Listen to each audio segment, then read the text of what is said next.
يجيب الكامل. فهي الموضوع بالنسبه لي ان انا لقيت حته تلمني وخلاص، ايا كان بقى هي ايه، المهم ان انا لقيت حته تلمني. لكم انتوا تخيلوا بقى في الشتاء، الجو عامل ازاي، والحمد لله على كل شيء.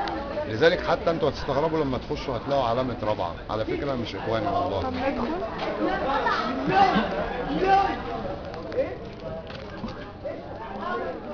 الحقيقه انا مش اخواني، بس انا معلقها لاني انا بتمنى دلوقتي يعتقلوني، هاكل واشرب وهلاقي نومه، على الاقل هلاقي نومه. مش هم دلوقتي اي حد اخواني بيعتقلوه مثلا لاسباب او من غير اسباب، الله اعلم باسبابهم. فلذلك انا حاططها لاني قال لو عسى حد من المخابرات، حد من الداخليه يكون معدي يلاقيها يقول لي تعالى، يبقى انا ابو ثواب فيا ان هو نايمني. يعني انت حاطط اشاره رابعه عشان الاعتقال. انا عايزهم يعتقلوني، عايزهم يحبسوني، المهم ان الاقي نومه ولا اكل وشرب. كنت بياع ملابس في وكاله البلح، يعني كذا حد اروح له وبرده في مهنتي، لا هم عايزين الشباب عشان الشاب بيبقى صغير ويقدر يجذب الزبون، اما العجوز والخبره ده لا خلاص. كل اللي طالبه الستر، ان انا الاقي باب اوضه مقفول عليا، عشان لا قدر الله لو مت يبقى في باب مقفول عليا. في الشتاء اقدر اقفل الباب بدل ما بولع. ادي صفيحه اهي حضرتك بولع فيها بالليل شويه خشب عشان اقدر اتدفى بالليل وانا نايم، اعرف انام.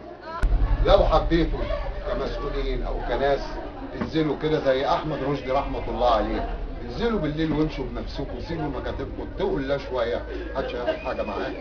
حرام عليكم، حرام عليكم اللي انتوا عاملينه فيه. ما عنديش غير كده، حرام عليكم. حزب الله ونعم الوكيل. الستر ده بيتكون من ايه؟ الستر مش عايز ابقى عندي قصر ولا عربيه، عايز لقمه شريفه وعايز باب يتقفل عليا، مش عايز اكتر من كده. انا مش عايز حاجه تاني، ولا عايز مركز ولا عايز محليات ولا عايز كده. الراجل ده طلب سجنه عشان يلاقي حته ينام فيها. لكم ان تتخيلوا لدرجه ان اسمع في مظاهرات ما بنزلش عشان ما تبقاش هي رسمي عند الحكومه، بقت رسمي ان انا ماشي في مظاهره وبعمل وبسوي. انا ما بنزلش مظاهرات، انا ممكن انزل هدفي الحريه، هدفي حقي، اطالب بحقي، لكن هتتصور بالشكل الثاني، هتتصور ان انا ارهابي وان انا ممول. طب انا ممول فين التمويل؟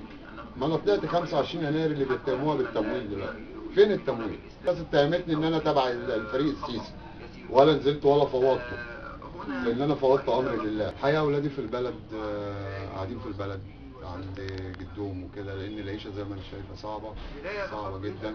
اولا فلوس مفيش، اقامه محترمه مفيش.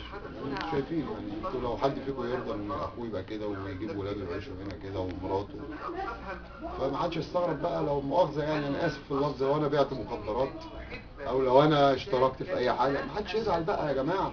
ما تجوش تمسكوا اللي هو بيبيع نص حته وتسيبوا الدولاب مفتوح، وعيني عينك وعيني عينك لسه برضه. وهنرجع تاني وتقولوا الشرطه لازم نرفعها ولازم احنا نرفعها. النهارده الشرطه اللي انتوا شفتوها في الميدان نازله عشانكم.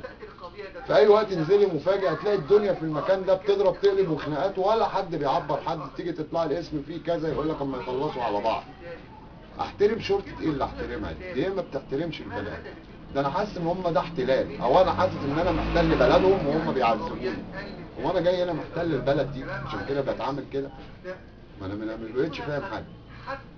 والكلام ده من زمان وبيعيد نفسه تاني. كدب على الله خيبه، شمينا نفسنا شويه وقدرنا نكلم المسؤول. ايام الاخوان ما كانوا ماسكين قدرنا نواجهه ونقف ونتكلم بقلب قويه، انما هم حزب الله نعم الوكيل فيهم، هم السبب في اللي احنا فيه ده كله. هم اللي عملوا كده وهم السبب في اللي احنا فيه ده كله.